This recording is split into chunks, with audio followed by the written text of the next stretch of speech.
आप देख रहे हैं लेटेस्ट कानपुर न्यूज। नरवल तहसील के अंतर्गत रातेपुर गांव से 200 मीटर दूरी पर स्थित गली में बना रहस्यमयी कुआं काफी प्राचीन बताया जाता है। बताते चले कि रातेपुर गांव में गली पर हजारों वर्ष पुराना बना कुआं जो कि बहुत ही रहस्यमयी बताया जाता है। ग्रामीणों का कहना है कि यह गली आल्हा उदल के जमाने में थी, जहां नरवल तहसील के अंतर्गत नरवल का राजा किसी समय क्षेत्र में स्थित गली पर एक राजा रहा करते थे। वही ग्रामीणों के अनुसार आल्हा उदल के समय जब राजाओं में आक्रमण हुआ तो उस समय गली के राजा पराजित हुए। पराजित होने के कारण राजा रातों रात घर द्वार महल छोड़कर क्षेत्र में जा बसे, जिससे इस गांव का नाम रातेपुर पड़ गया, जिसमें की गली में बना एक लिरची विशाल कुआं है। वही जब एक अंधा व्यक्ति वहां से गुजर रहा था, वही कहा जाता है कि अंधा व्यक्ति जाते समय कुएं में अचानक गिर गया। तभी अंधे व्यक्ति के गिरने के दौरान कुएं में पानी आ गया, जिससे अंधे की आंखों में रोशनी प्रकट हो गई। तब से यह कुआं रहस्यमयी बना हुआ है। वही ग्रामीणों का कहना है कि कुएं में पानी कार्तिक पूर्णिमा और कार्तिका के दिन आता है। इस गली में राम रावण का वध होता है, जिस दिन कुएं में पानी आ जाता है, और इस कुएं का पानी केवल 2 दिन ही रहता है, जहां पर क्षेत्रीय लोगों का आकर्षण का केंद्र बन जाता है। ग्रामीणों ने बताया कि युद्ध के बाद राजाओं की सारी संपत्ति इसी गली में दफन हो गई थी, जो कि गली के राजा नरवस की संपत्ति जीव धारण कर चुकी है, जो कि सैकड़ों वर्षों से कभी कभी रात में किसी न किसी रूप में जीव धारण कर निकलती है। जो रात में किसान लोग खेतों में पानी लगाने जाते हैं, तो किसानों ने देखा कि कभी सुअर, कभी गाय, कभी अन्य रूप में कुएं की तरफ जाकर विलुप्त होते देखा जाता है, जिससे आज भी यह कुआं रहस्यमयी बना हुआ है।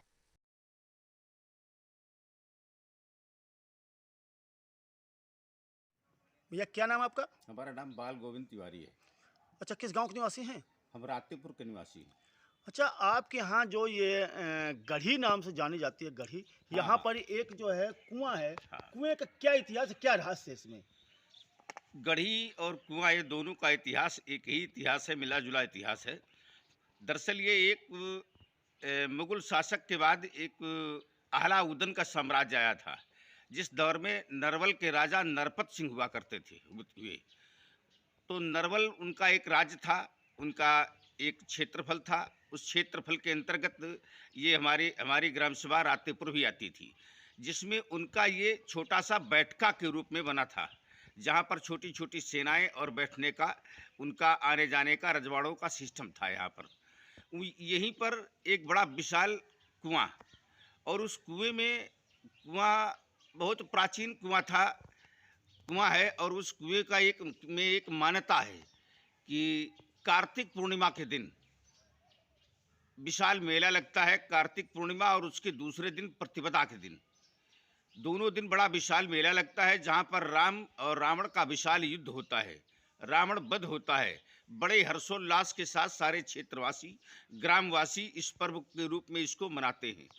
कुएं का वृत्तांत ये है कि जो बुजुर्गों के द्वारा, मनीषियों के द्वारा बताया गया इसके बारे में, कि कुएं में पूरे वर्ष यहाँ कुएं में जल नहीं रहता था, लेकिन जिस दिन ये मेले का पर्व आता था, राम रावण युद्ध का समय आता था, तो यहाँ पर कुएं में ऑटोमेटिक प्राकृतिक देन है कि इसमें पानी आ जाता था।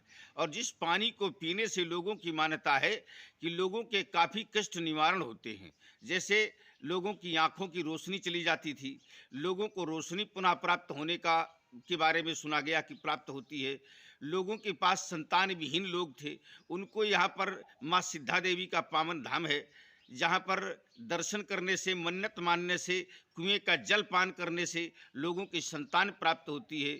इस तरह की यहाँ की मान्यता है। लोगों का कहना है यहाँ पे कि यहाँ पर जो कुआं है, इस कुएं में कोई मायावी शक्ति, या किसी लोग बता रहे हैं कि ये रात में 12 बजे सुअर का रूप धारण करके निकलती, क्या इसके विषय में? ऐसा सुनने में आता है कि यहाँ पर ये रजवाड़ा रहा है, और रजवाड़ा जब यहाँ पर रहा है तो राजाओं में प्रायः एक दूसरे में आक्रमण हुआ करते थे। जब आक्रमण होते थे तो यहाँ से लोग चलकर, यहाँ से किसी दूसरे राजाओं का आक्रमण हुआ, वो चढ़ाई हुई, और वो यहाँ के राजा जो थे वो पराजित हुए युद्ध में। यहाँ से हट कर के गाँव रातों रात भग करके यहाँ के जितने वासी थे सब पड़ोस में जाकर के उन्होंने निवास बनाया, जिससे रातेपुर ग्राम रात में बसने के कारण उसका नाम रातेपुर पड़ा। और वहाँ पर यहाँ पर अपार संपत्ति थी, जो कि सारी संपत्ति और भवन सामग्री सभी छोड़ करके लोग गए, यहाँ से पलायन किया। आज वो संपत्ति मायावी रूप में वहाँ पर किसी न किसी रूप में रात्रि में निकलती है, ये मानना है लोगों का। बहुत बहुत धन्यवाद।